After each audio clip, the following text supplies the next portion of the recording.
Bismillahirrahmanirrahim. Assalamualaikum warahmatullahi wabarakatuh. Masih bersama karduk.com. Pada kesempatan kali ini kami akan menyampaikan informasi mengenai perkembangan terbaru pada pengangkatan tenaga honorer menjadi ASN tahun 2024, yaitu honorer K2 prioritas diangkat menjadi P3K 2024. Penempatan P1 aman tanpa tes. Untuk lebih detailnya silahkan simak video ini sampai selesai. Tapi sebelum kami lanjutkan, bagi rekan-rekan yang baru menemukan channel ini, tekan like dan subscribe-nya, dan juga tekan lonceng notifikasinya supaya nanti bisa mengetahui informasi terbaru terkait dengan rekrutmen CASN dan pengangkatan tenaga honorer menjadi ASN tahun 2024. Sekarang mari kita simak dan cermati penjelasan yang ada di video ini supaya nanti tidak gagal paham.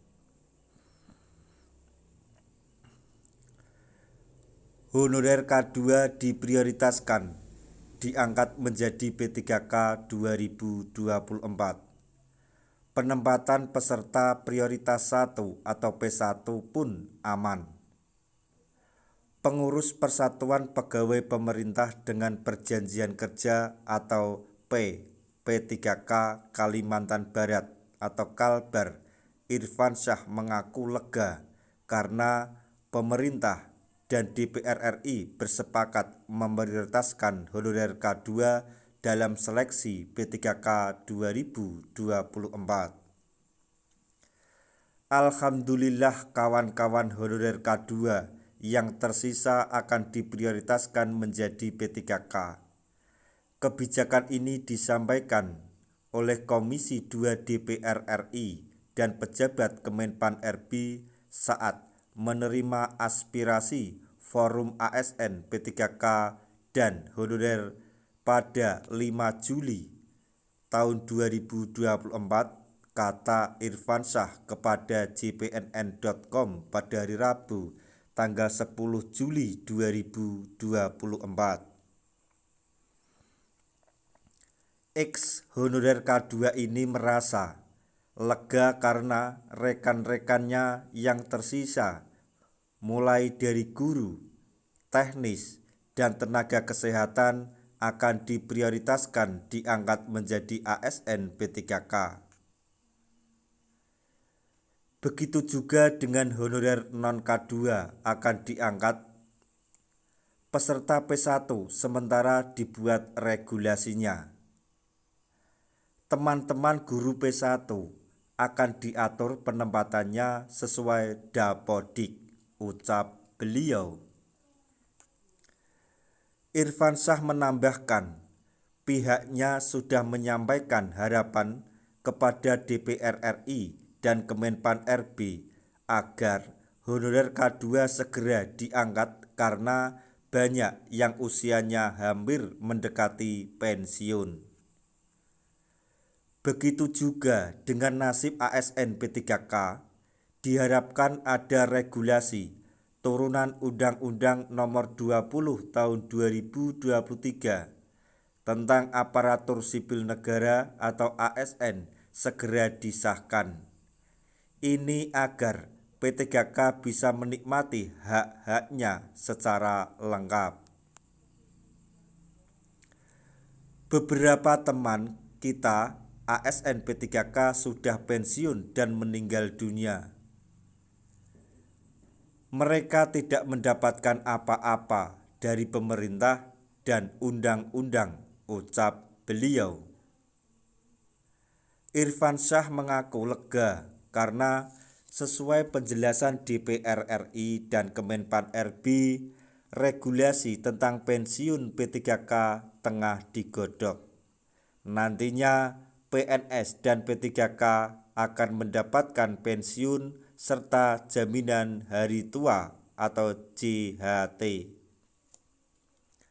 Hak-hak yang diperoleh PNS juga akan dirasakan oleh P3K. Tidak ada perbedaan lagi antara keduanya. Informasi yang disampaikan anggota Komisi 3 DPR RI Pak Mardhani Alisera, maksudnya informasi yang disampaikan oleh anggota Komisi 2 DPR RI Pak Mardhani Alisera dan pejabat Kemenpan RB, regulasi soal P3K dan PNS ini akan segera disahkan. Sementara pemerintah bersama DPR RI. Jadi regulasi soal P3K dan PNS ini akan segera disahkan oleh pemerintah bersama DPR, ucap beliau. Saat ini tambah Irfansyah, baik honorer maupun ASN P3K tetap berdoa dan berusaha agar persamaan hak itu terjadi. Jangan ada perbedaan seragam sesama ASN. Perpanjangan SK P3K cukup 1 kali saja. Harapan lainnya honorer K2 dan non K2 di instansi pemerintah manapun bisa diakomodasi menjadi ASN P3K. Guru P1 jangan dites lagi, pungkas beliau. Jadi saya mengingatkan kepada rekan-rekan semuanya untuk tetap berdoa dan mempersiapkan diri dalam seleksi P3K di tahun 2024 ini, dan berdoa agar PP turunan Undang-Undang ASN nomor 20 tahun 2023 segera disahkan. Karena melalui PP itulah tenaga honorer mendapatkan payung hukum dalam program atau seleksi P3K di tahun 2024 ini. Nah, itu tadi informasi yang dapat kami sampaikan, informasi mengenai perkembangan terbaru mengenai pengadaan P3K maupun rekrutmen CASN dan pengangkatan tenaga honorer di tahun 2024 ini, yaitu honorer K2 prioritas diangkat menjadi P3K 2024, penempatan P1 aman tanpa tes. Semoga informasi ini dapat bermanfaat bagi rekan-rekan tenaga honorer semuanya. Di akhir video kami mengucapkan banyak terima kasih. Wassalamualaikum warahmatullahi wabarakatuh.